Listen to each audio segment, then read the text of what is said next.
지난주 설교의 제목이 혹시 기억나시는 분이 있으실까요? 1부 때는 제가 여쭤봤더니 금시초문이다. 지난주 예배가 있었냐? 뭐 이런 표정으로 저를 쳐다보셨습니다. 기억이 나시는 분이 있으실지 모르겠습니다. 값진 인생이라는 제목으로 말씀을 드렸고요. 2부도 비슷합니다. 굉장히 낯선 표정으로 그런 제목이 있으셨습니까? 이렇게 이야기를 하고 계십니다. 계속 요한복음 말씀을 이렇게 함께 나누고 있는데, 처음에 2주 전에, 2주까지 가는 게 놀라운데, 하나님의 자녀된 권세를 누리는 우리가 이 땅에 어떤 것을 누리는 정도의 그런 가치로 살아갈 수 있겠느냐라는 말씀을 했었고요. 지난주는 하나님의 자녀된 권세를 가진 우리가 세상의 질서를 따라 값질 인생을 사는 그런 삶이 아니라 그 가치를 초월해서 값진 인생을 살아야 하는데, 그러기 위해서는 세례 요한이 알았던 하나님의 은혜를 알아야 합니다. 그리고 그 자신의 광야에 외치는 자의 소리에 본분을 알아야 합니다. 그의 인생의 목적은 예수만 비추는 거였습니다. 요 얘기였거든요. 굉장히 낯설죠. 제가 한 2주 정도 뒤에 한 번 더 해도 좋을 것 같습니다. 그 말씀에 이어서 오늘 함께 나누고자 하는 말씀은요, 세례 요한이 예수님을 비추고자 했는데 그가 어찌어서 그럴 수 있을까라는 얘기를 좀 확장해서 이야기를 나누어 볼 겁니다. 세례 요한의 인기는 당시에 어마어마한 인기였습니다. 이스라엘 백성들, 유대인 중에 세례 요한을 모르는 사람은 간첩이었어요. 너 세례 요한 몰라? 그러면 최소한 그 땅에 사는 사람들은 아니었습니다. 그 정도로 유명한 사람이 세례 요한이었고, 모든 백성들이 존경하는 사람을 꼽으라면 세례 요한을 꼽았을 겁니다. 왕도 그의 이름을 알고 있을 정도였고요. 그래서 많은 사람들이 그에게 와서 세례받는 것을 기뻐했습니다. 그러니까 그런 위치에 있는 세례 요한이 마음만 먹었다면요, 어마어마한 자리에 올라갈 수 있었을 겁니다. 내 명성과 존경받음과 권력을 이용해서 아마 예수님보다 더 큰 영향력을 행사할 수도 충분히 있었을 겁니다. 그에게는 그런 힘이 있었고 그런 기회도 있었습니다. 그런 세례 요한이 역사의 뒤안길로 그냥 사라지고 있는 것을 우리가 말씀을 통해 보게 됩니다. 오늘날 우리가 하나님에 대한 이야기를 하면서요, 하나님의 자리에 올라가고자 하는 얼마나 많은 사람들이 존재하는지를 모릅니다. 이단 교주들이 그렇죠. 하나님을 열심히 팔지만 그들이 정작 되고 싶은 건 본인이 하나님이 되는 겁니다. 하나님의 자리를 취하고 빼앗아서 내가 그 자리에 올라가 하나님처럼 마음껏 휘두르고 하나님의 것을 다 빼앗는 것이 그들의 속셈일 겁니다. 그러나 이단만이 아니라 오늘날 기독교인들 가운데서도 하나님의 이름을 얘기하지만 하나님의 자리에 올라가고자 하는 수많은 사람들이 있습니다. 우리 교회에 들려오는 지도자들의 타락한 이야기들을 들으면요, 속상할 때가 너무나도 많이 있습니다. 어마어마한 대형교회, 그것도 아니면 참 유명했던 목사님들의 타락한 이야기들, 그들이 무너지는 이야기들을 보면요, 어느덧 예수님의 자리에 그들이 올라있는 것처럼 보일 때가 있습니다. 분명히 예수로 시작을 하셨고 예수님만 증거하는 순수한 신앙을 가지셨는데 어느덧 예수 외에 다른 것이 그들의 삶을 차지하고 있더라라는 사실입니다. 부끄럽지만 한국교회가 그렇게 타락하고 있습니다. 또 얼마나 더 타락할지 모르겠습니다. 얼마나 더 안 좋은 소식들이 들려오면서 우리를 실망할지 모르겠습니다. 세상에서 받지 못하는 인정을 교회 안에서 받으려고 막 노력하는 사람들의 이야기가 들려옵니다. 세상에서는 하지 못하는 행동들을 교회 안에 와서 은혜라는 이름 안에 마음껏 행하고 있는 그런 모습들의 이야기들을 우리가 들을 수가 있습니다. 이런 이야기들이 비단 그들이 나쁜 사람입니다, 그들이 잘못되어서 그렇습니다 라는 얘기를 하고 싶은 것이 아니라, 그러면 우리는 과연 그런 유혹 앞에서 안전할 수 있을까?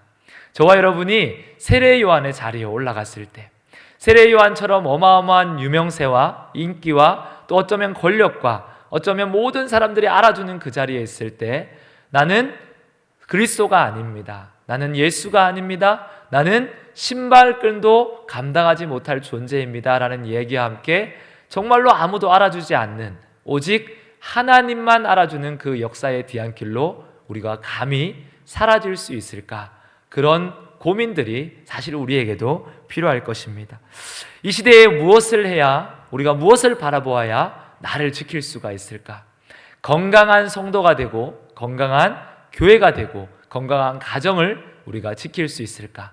이미 우리 스스로가 세상 앞에서 나를 진단하고 말씀 앞에서 진단했을 때 나는 예수 믿는 그리스도인으로서 건강합니다라고 우리는 당당히 얘기할 수가 있을까? 우리가 그 모습을 보면서요, 세례 요한의 모습을 보면서 나의 삶의 모습을 비춰보았으면 좋겠습니다. 그들도 처음부터 타락하고 싶어서 그러지는 않았을 겁니다. 예수 외에 다른 게 눈에 들어오기 시작했고 그것이 점점 더 삶 가운데 커지기 시작했을 겁니다. 그리고 어느 순간 예수님의 자리에 그것이 올라서기 시작했고 내가 그 예수님의 자리를 차지하기 시작했을 겁니다. 세례 요한은 그러면 도대체 어떻게 그런 유혹에서 이길 수가 있었겠습니까? 그는 무엇을 바라보았길래, 그는 무엇이 특별했길래 그런 신앙의 자리에서 신실하게 계속적으로 예수만 비출 수가 있었을까요? 요한이 그 정도 위치에 올라갔으면 내가 어느 정도 위치인가 살펴보기를 원했을 텐데 그런 모습도 보이지가 않습니다. 그가 사명을 감당하면서 예수님을 예비하는 광야에 외치는 자의 소리에 서 있으면서 많은 인기를 얻었습니다. 그런데 그것 가지고 내가 뭔가를 해야겠다라는 마음을 가진 적이 없습니다. 세례 요한은 그저 무엇을 만족하고 있냐면 예수님을 보여주는 것만 만족하고 있어요. 예수님을 비추는 것만 만족하고 있다라는 사실입니다. 그가 무엇을 알았길래, 그가 도대체 어떤 예수를 믿었길래 그런 모습으로 그런 자리를 지킬 수 있었을까? 오늘 말씀에 나오는 이 고백을 통해 우리도 그가 바라보는 예수를 바라볼 수 있기를 소망합니다. 1장 29절 36절을 보면요, 세례 요한이 2번 예수님을 향해서 이렇게 얘기합니다. 우리도 함께 고백해 보겠습니다. 보라, 하나님의 어린 양이로다. 아멘. 29절 보면 좀 더 자세하게 이 어린 양이 어떤 어린 양이냐 이렇게 얘기하고 있습니다. 보라, 세상 죄를 지고 가는 하나님의 어린 양이로다 라고 이야기를 하고 있습니다. 요한은 예수님을 하나님의 어린 양으로 보았습니다. 그러면 하나님의 어린 양이 무슨 뜻일까요? 그가 바라보았던 하나님의 어린 양은 어떤 의미가 있길래 그가 그의 모든 것을 내려놓고 자신의 어떤 이득을 취하지도 않고 그저 예수만을 보기를 원하고 있을까요? 분명히 보라라고 얘기했던 건 요한의 제자들에게 이야기한 말씀입니다. 그러나 세례 요한이 제자들에게 보라고 했던 하나님의 어린 양은 사도 요한이 요한복음을 쓰면서 오늘날 요한복음을 읽는 사람들에게 보라고 이야기했던 하나님의 어린 양이기도 합니다. 이 얘기가 쉽게 얘기하면 저와 여러분에게 보십시오, 하나님의 어린 양입니다 라고 얘기를 하고 있는 겁니다. 어린 양이라면 어떤 생각이 떠오르십니까? 어린 양입니다 라고 얘기하면 어떤 예수의 정체성이 떠오릅니까? 오늘 그것을 우리가 말씀을 통해 찾기를 원합니다. 여러 가지가 떠오르실 겁니다. 하나님의 어린 양이 무엇일까? 세례 요한이 우리에게 무엇을 이야기하기를 원할까? 그 여러 가지 중에 몇 가지를 통하여서 예수님의 사역이 무엇이었는지를 우리가 보기를 원합니다. 이사야 53장에 나오는 말씀을 보면요, 도살장에 끌려가는 어린 양의 이야기가 나옵니다. 이사야 53장 7절 말씀입니다. 말씀을 함께 읽도록 하겠습니다. 그가 곤욕을 당하여 괴로울 때에도 그의 입을 열지 아니하였으며 마치 도수장으로 끌려가는 어린 양과 털 깎는 자 앞에서 잠잠한 양같이 그의 입을 열지 아니하였도다. 아멘. 예수님께서 이 땅에 오셔서 고난받을 이유가 있습니까? 라는 질문을 한다면 이유가 없습니다 라고 우리는 대답할 수 있을 겁니다. 그가 고난받을 만한 이유는 하나도 없습니다. 그가 지은 죄가 없기에 그는 그 죄값을 치를 이유가 없습니다. 그럼에도 불구하고 예수님의 모습이 어떠합니까? 오늘 말씀처럼 도살장에 끌려가는 양같이, 그의 양의 털을 깎는 그 양같이 침묵하고 있더라라고 얘기를 하죠. 양이 그렇답니다. 도살장에 끌려가는데도, 양의 털을 깎는데도 양이 막 몸부림을 치거나 소리를 치거나 신음을 지르거나 그러지 않고 침묵하고 있다라고 합니다. 죽음을 순순히 받아들인다라고 이야기하죠. 예수님의 모습이 그와 같았습니다. 죄를 짓지 않았는데도 다른 사람의 죄를 짓고 죄를 지고 그 고난을 받고 있으면서도 예수님은 침묵하고 있습니다. 예수님이 붙잡힐 그 시간에도 가야바와 또 헤롯 왕의 신문을 받는 그 시간에도, 본디아오 빌라도에게 고난을 받는 그 순간에도, 십자가에 못 박히는 그 순간에도 예수님이 내 죄가 아닙니다, 나 때문에 고난을 받는 것이 아니라 저들의 죄 때문에 내가 고통을 받습니다, 나는 이런 죄를, 이런 고난을 받을 이유가 없습니다 라고 얘기하고 있지 않습니다. 침묵하고 계십니다. 그들에게 그저 당신이 유대인의 왕이 맞느냐, 하나님의 아들이냐 라고 얘기했을 때 내가 그다라고 답할 뿐입니다. 그리고 수없이 그들을 비난하는 사람들 앞에서 예수님이 무엇을 얘기하고 있습니까?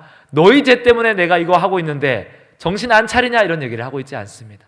뭐라고 얘기해요? 하나님, 저들이 알지 못하기 때문이니 저들의 죄를 용서하여 주옵소서. 그것이 예수님의 모습이었습니다. 그것이 도살장에 끌려가는 어린 양의 모습이었습니다. 세례 요한이 그 모습을 봅니다.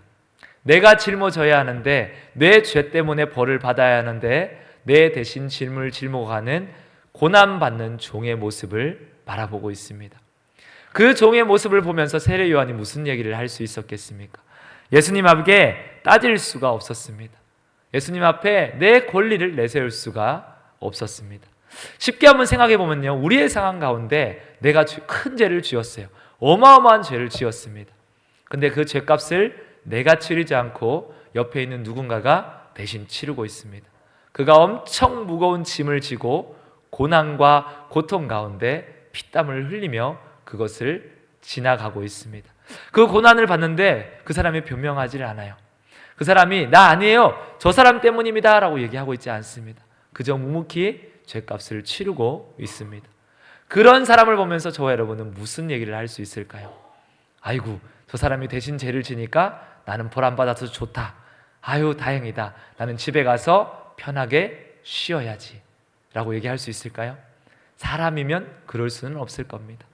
그 어린 양을 바라보는 세례 요한이 어찌 자기의 권리를 내세울 수 있었겠습니까? 말없이 나의 짐을 짊어지고 가는 그 어린 양 앞에서 요한은 그저 침묵할 수밖에 없었을 겁니다. 그저 예수를 눈물로 바라볼 수밖에 없었을 겁니다. 그것이 요한이 바라보게 했던, 요한이 바라보았던 도살장에 끌려가는 어린 양의 모습이었습니다. 그리고 우리에게 말합니다. 보라, 그 어린 양을 보라.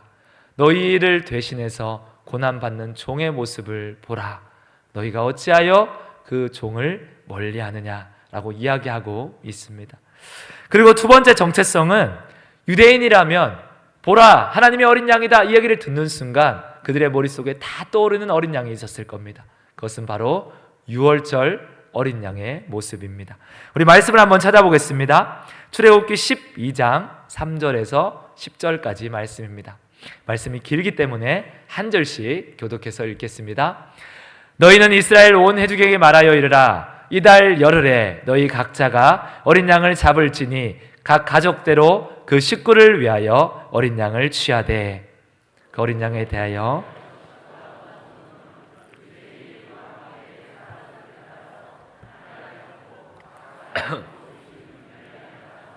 너희 어린 양을 계산할 것이며, 너희 어린 양은 흠없고 얼련된 수컷으로 하되 양이나 염소 중에서 취하고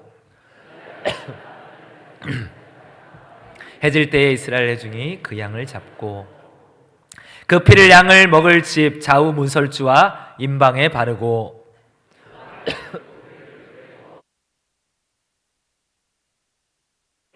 날 것으로나 물에 삶아서 먹지 말고 머리와 다리와 내장을 다 불에 구워 먹고 아침까지 남겨두지 말며 아침까지 남은 것은 곧 불사르라. 아멘. 이스라엘 백성들이 보라, 하나님의 어린 양이로다 라는 이야기를 들었을 때 유월절 어린 양의 피를 떠올렸을 겁니다. 유월절 어린 양의 모습을 그들은 머릿속에 상상했을 겁니다. 왜냐하면 그만큼 그들에게 유월절 어린 양은 어마어마한 사건이었고, 유대인들이라면 모두가 알고 있는 그런 사건이었으며 그들이 지키고 있는 가장 중요한 절기였기 때문입니다. 유월절 어린 양이 무엇입니까? 그 피로 속죄함, 구원을 받는 사건입니다. 애굽의 모든 장자들이 죽음을 당할 때 너희의 문설주의 좌우와 임방에 양의 피를 바르면 내가 그것을 넘어갈 것이다 라고 하나님께서 말씀하십니다. 한 가정, 애굽의 가정에서는 비명과 애통과 죽음의 슬픔의 소리가 들려나오고 있습니다. 그러나 피를 바른 가정 가운데서는 안도의 한숨과 하나님이 나를 구원하셨구나라는 찬양이 흘러나오고 있습니다. 그 구원의 장면을 세례 요한이 바라보고 있는 겁니다. 그 유월절의 놀라운 은혜를 세례 요한이 예수를 보면서 구원자 그리스도를 바라보고 있는 겁니다. 어린 양의 피로 그들이 구원을 받았습니다. 그런데 우리가 유월절 양을 잘 생각해 보면요, 이 양은 피만 쓰임 받은 것이 아닙니다. 오늘 말씀을 보니까 그 양의 고기는 불에 구워 무교봉과 쓴 나물과 함께 먹으라 라고 얘기하죠. 그리고 머리와 다리와 내장도 불에 구워 먹어라 라고 얘기합니다. 버릴 것이 하나도 없습니다. 그리고 그럼에도 먹고 난 뒤에 남은 것은 다 불태워 남기지 않으라 라고 얘기하죠. 예수님의 사역과 아주 동일한 모습을 유월절 양을 통해 우리에게 보여주고 계십니다. 예수님이 공생의 사역을 시작하실 때를 한번 떠올려 보셨으면 좋겠습니다. 그분이 이 땅에 오셔서 무엇을 하셨습니까? 가르치고 전파하시고 고치셨습니다. 그 사역을 가난한 자, 힘든 자, 병든 자, 낮은 자들을 찾아다니는데 멈추지를 않으셨어요. 3년의 사역 동안 예수님이 많이 쉬었더라, 예수님이 푹 쉬었더라라는 얘기가 없습니다. 그저 그들의 한 명을 더 찾기 위해서 다니시며 말씀을 가르치고 복음을 전파하시며 수많은 병든 자들을 위해서 안수하시며 말씀으로 고치시는 사역을 감당하셨습니다. 그 사역을 마치시고 예수님이 무엇을 하셨습니까? 기도하시러 겟세마네 동산으로 하나님께서 정해진 그 장소로 나아가서 교제하는 시간을 가지셨습니다. 쉬시지를 않으셨던 것 같아요. 그리고 난 뒤에 그 사역을 다 감당하셨을 때 마지막 무엇을 우리에게 주셨습니까? 생명을 우리에게 주셨습니다. 생명을 주시고 나서 우리에게 이렇게 이야기하십니다. 내가 다 이루었다라고 얘기하죠.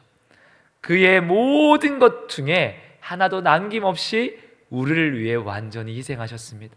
양의 피로, 양의 고기로 온전히 유월절에 그 구원을 이룬 것처럼 예수님의 모든 것을 다해 우리의 구원을 이루셨음을 기억하시기를 축복합니다.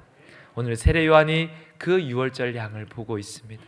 나를 위해 고난받는 종, 나를 위해 모든 것을 희생하시고 불태워서 나를 위해 죽으시고 나를 구원하신 그 하나님의 어린 양을 바라보고 있습니다. 유월절 어린 양으로의 모습으로 오셨다라는 것은 요한복음의 곳곳에서 말씀을 통해 우리가 찾아볼 수 있습니다. 요한복음 19장 14절 말씀입니다. 함께 말씀을 보겠습니다.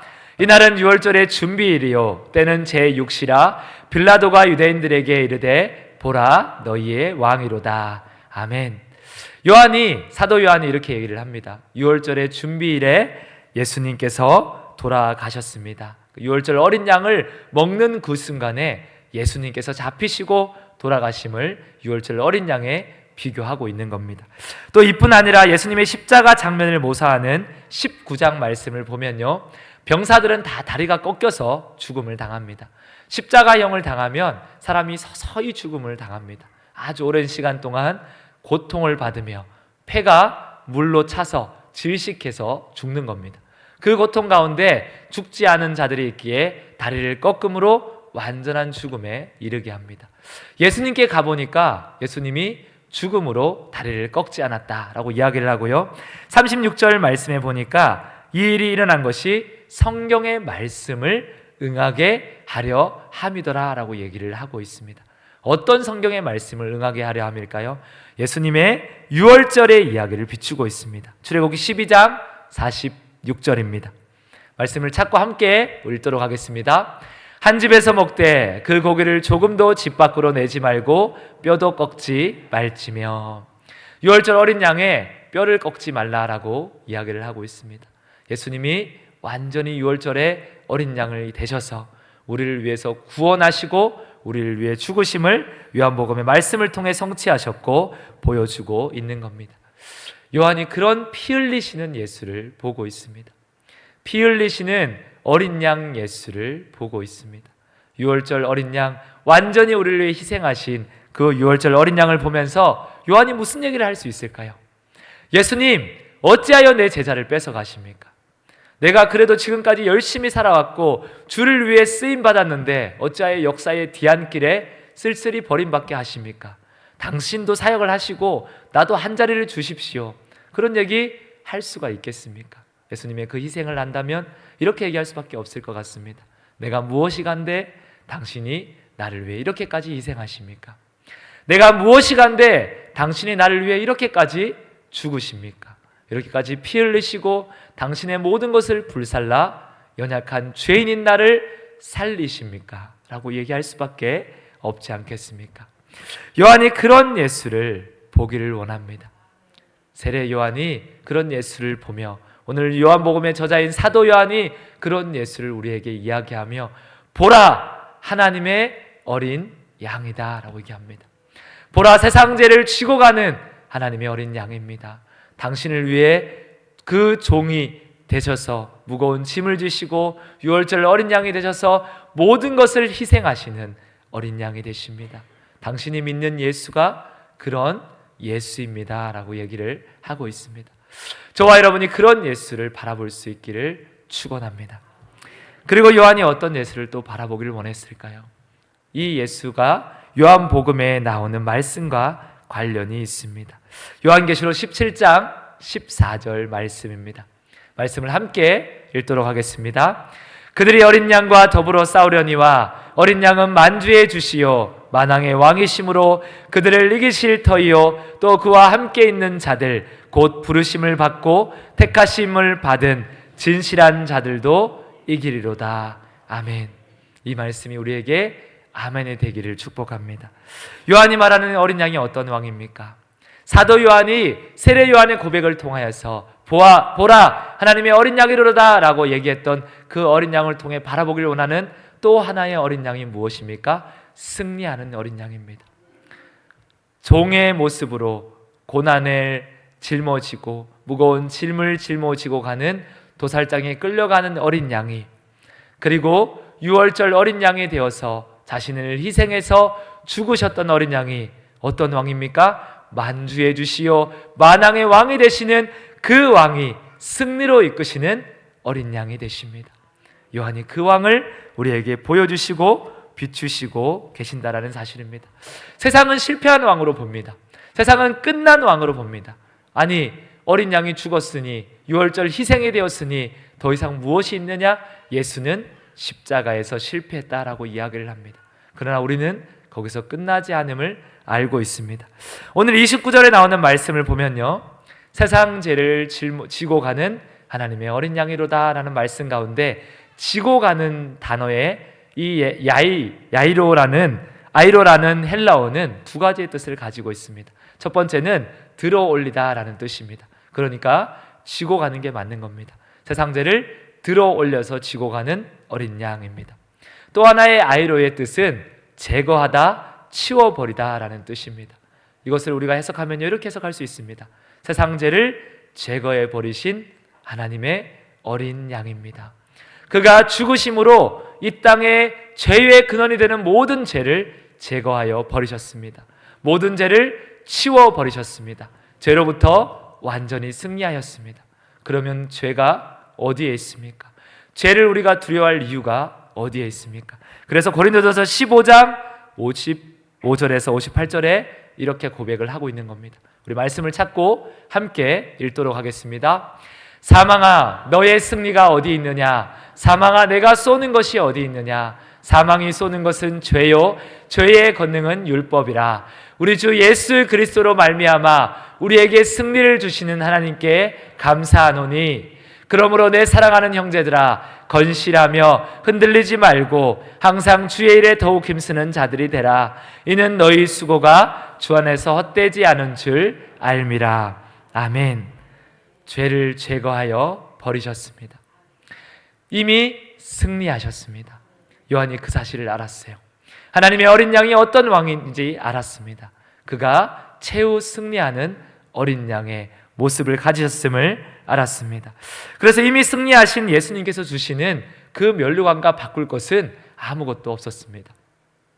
사람들이 요한에게 참 바보 같다. 왜 네가 역사의 뒤안길로 사라져야 하나? 너도 그냥 명예가 있고 권력을 좀 누려도 되는데. 요한의 제자들이 요한을 말렸을 겁니다. 왜 스승님 제자들이 떠나는 걸 말리지 않습니까? 왜 스승님 높은 자리에서 예수님은 예수님의 사역을 하고 당신은 여전히 세례 요한으로서 하나님의 사역을 감당해도 되지 않겠습니까? 이런 이야기 앞에 그는 유혹되어서 넘어지지 않았습니다. 그런 자리에 올라가기도 바라지도 않았습니다. 왜냐하면 이미 이긴 자가, 이미 이기신 예수님께서 면류관을 주실 것을 알고 있었기 때문에, 그가 주실 면류관이 세상의 어떤 가치보다 귀한 것을 알고 있었기 때문에 세례 요한은 기꺼이 역사의 뒤안길로 사라질 것을 선택합니다. 그가 그런 승리의 왕 예수를 바라보고 있었습니다. 우리 이렇게 한번 생각해 보면 좋을 것 같습니다. 우리가 줄다리기를 합니다. 청팀이고 백팀입니다. 우리 결과를 이미 알고 있어요. 청팀이 이겼습니다. 여러분은 어떤 팀이 되기를 원하십니까? 끝까지 나는 역전을 바라면서 백팀이 되기를 원하십니까? 결과를 알고 있는 우리는 당연히 청팀이 되기를 원할 겁니다. 이긴 팀에 속하기를 원할 겁니다. 세례 요한은 이미 이긴 자 예수 그리스도를 선택하기를 주저하지 않았습니다. 오늘 이 말씀을 보면서요, 세례 요한이 비추고자 하는 하나님의 어린 양을 이렇게 바꾸어서 얘기할 수 있을 겁니다. 보라, 하나님의 어린 양이요, 세상 죄를 지고 가는 하나님의 어린 양입니다. 세상 죄를, 당신의 죄를 지고 가는 하나님의 어린 양을 보십시오. 보라, 세상 죄를 제거하신 하나님의 어린 양을 보십시오. 당신의 죄를 완전히 제거하신 하나님의 어린 양입니다. 보라, 세상에서 이미 승리하신 하나님의 어린 양을 보십시오. 당신에게 이미 승리를 주신 그 하나님의 어린 양을 바라볼 수 있기를 축복합니다. 그런 예수를 우리에게 소개하고 있습니다. 당신이 믿는 예수가 그런 예수입니다. 34절에서 그 어린 양이 바로 하나님의 아들이 되십니다 라고 이야기를 하고 있습니다. 우리가 믿는 분이 그런 분입니다. 우리가 믿는 예수가 그런 예수입니다. 그 십자가의 고통과 승리를 아는 사람은, 그 어린 양이 어떤 분이신지 정체를 아는 사람은 세상의 질서를 따라갈 수가 없습니다. 세상에서 말하는 승리주의에 취해서, 그래 내가 높은 자리에 올라가야 돼, 기독교 승리주의에 취해서 예수 믿으면 잘 되어야 돼, 이런 헛된 이야기를 할 수가 없습니다. 십자가의 승리가 어떤 승리인지 우리는 알고 있습니다. 그 십자가가 세상이 말하는 패배의 방식으로 승리했음을 우리는 알고 있습니다. 높은 자리에서 올라갈 수는 알 수 없는 승리입니다. 낮은 자리에 내려가야만 알 수 있는 승리입니다. 세례 요한이 그 예수를 바라보았고, 그 예수만 바라볼 수밖에 없었고, 그 예수가 여러분이 바라볼 수 있는 예수가 되기를 소망하고 원하고 있습니다. 오늘 살아가는 성도님들이 그 예수를 바라볼 수 있기를 소망합니다. 그 예수가 내가 믿는 예수가 될 수 있기를 원합니다. 심지어 세례 요한은 완벽하게 그 사실을 알았던 것이 아닙니다. 그 어린 양이 정말로 어떻게 일하실 줄을 몰랐습니다. 그래서 31절 말씀에 보면 나도 그를 알지 못합니다. 33절 말씀에 보면 나도 그를 알지 못합니다 라고 얘기를 하고 있습니다. 세례가, 성령이 그 머리에 있으면 성령으로 세례를 주는 자가 하나님의 아들이 됩니다라는 하나님의 음성을 듣고, 그래서 내가 하나님이 아들이 되심을 예수를 증언할 뿐입니다. 그래서 나중에 이렇게까지 묻기를 합니다. 마태복음 11장 3절 말씀입니다. 정말로 그가 맞습니까? 정말로 당신이 메시아가 맞습니까? 하나님의 어린 양이 어떤 사역할지를 알았지만 그 메시아가 십자가를 져야 할 것을 몰랐기에 예수님께서 이렇게 사역하는 것이 이해가 되지 않았기에 묻고 있습니다. 함께 말씀을 읽어보겠습니다. 예수께 여짜오되 오실 그이가 당신이오니까 우리가 다른 이를 기다리오리이까. 아멘. 세례 요한이 궁금했습니다. 분명히 하나님의 어린 양이 어떤 사역을 할지를 이사야의 말씀을 통해, 출애굽기의 말씀을 통해 알았지만 그 사역이 눈앞에 펼쳐지면서 자기의 생각과는 달랐거든요. 이게 승리의 방식이 맞는가? 이게 승리하신 예수님의 방식이 정말로 맞는가? 메시아가 정말로 고난받을 줄 알았지만 십자가까지 져야 하는가? 이런 사역을 감당해야 하는가? 요한이 궁금했어요. 당신이 오실 그가 맞습니까? 라고 물었습니다. 저와 여러분은 그런데 이미 알고 있습니다. 이미 이사야의 말씀이 성취되었음을 알고 있습니다. 믿습니다가 아니라 말씀을 통해 성취되었음을 보고 있습니다. 출애굽기의 말씀이 예수님의 십자가의 사건을 통해 이루어졌음을 알고 있습니다. 알고 있으십니까? 정말로 믿으십니까? 그 모든 것들이 이루어졌고 요한복음의 계시록에 나오는 최후 승리가 이루어질 것을 믿으십니까? 아멘. 그러면 우리가 그 믿는 것이 예수님을 믿는 믿음이 되어야 할 것입니다. 어떤 예수를 믿고 계십니까? 어떤 예수를 자랑하고 계십니까? 내가 수없이 많이 예수님을 믿습니다, 예수님을 구주로 삼습니다, 예수가 내 인생의 주인입니다 라고 이야기하지만 정말로 어떤 예수를 믿고 계십니까? 그분이 나의 죄를 짊어지신 어린 양이심을 믿으십니까? 그분이 유월절 어린 양이 되셔서 나의 모든 죄를 제거하시고 나를 구원하셨음을 믿으십니까? 그분이 만주의 주시요 만왕의 왕으로 이 땅에 다시 오셔서 그분을 신실하게 믿는 자들을 최후 승리에 함께하게 하심을 믿으십니까? 저와 여러분에게 이미 영생이 있음을 믿으십니까? 아멘. 그러면 예수 믿음이 달라져야 합니다. 예수 믿음은 이 땅의 어떤 취미생활이 아닙니다. 내가 잠깐 와서 그냥 하루 1시간 주일날 와서 예배 드리는 정도로 예수를 믿으셔서는 안 됩니다. 그분은 생명이 있으신 분이요, 그분은 우리의 인생을 책임져 주실 분이요, 우리의 인생을 온전히 맡겨도 부족함이 없는 분이심을 믿으시기를 바랍니다. 아멘. 오늘 기도 제목을 나누고 말씀을 마치겠습니다. 예수만으로 충분한 우리가 되기를 원합니다. 나의 죄로 인해 무거운 짐을 지고 가는 어린 양 예수를 바라보며 주님만 자랑하는 내가 되게 하여 주시옵소서. 우리 그렇게 기도했으면 좋겠습니다. 유월절 어린 양의 피 흘리심으로 나를 구원하신 예수를 바라보며 주님만 증거하는 내가 되게 하여 주시옵소서. 최후 승리의 어린 양 예수를 바라보며 세상 앞에 담대한 내가 되게 하여 주시옵소서. 어린 양 예수만을 바라보며 주님만 증거하는 조국 교회가 되게 하여 주시옵소서. 세상에서 잘 되는 것 중요하고 정치적인 어떤 이슈도 중요하고 우리가 이 땅에서 뭔가 이루는 건 너무 중요하지만 이 땅의 교회가 정말로 선포하고 외쳐야 될 진정한 가치는 어린 양 예수를 바라보는 겁니다. 하나님, 이 땅의 조국 교회가 더 이상 타락의 길로 가지 아니하고 이 어린 양 예수를 온전히 비추고 바라볼 수 있게 하여 주시옵소서. 또한 우리가 어린 양 예수만을 바라보며 주님만을 자랑하는 수많은 말씀 사역자들이 이 땅에 일어나게 하여 주시옵소서. 저를 위해서도 기도해 주시고요, 수많은 말씀 사역자들 앞에 선 말씀을 전하는 자들이 어린 양 예수를 놓치지 아니하도록 그들이 무엇을 전하고 무엇을 선포하고 무엇을 증거해야 될지를 깨닫게 하시고 이 땅에 정말로 예수만 사랑하는 수많은 사역자들이 나타나게 해달라고 기도를 부탁드립니다. 그리고 사랑하는 우리 성도님들 각자를 위해서 하나님, 내가 예수의 무엇을 믿습니까? 예수의 어디를 믿습니까? 예수를 어떻게 믿고 있습니까? 그 어린 양 예수를 바라보는 시선을 허락하여 주옵소서. 그렇게 기도하시기를 축원합니다.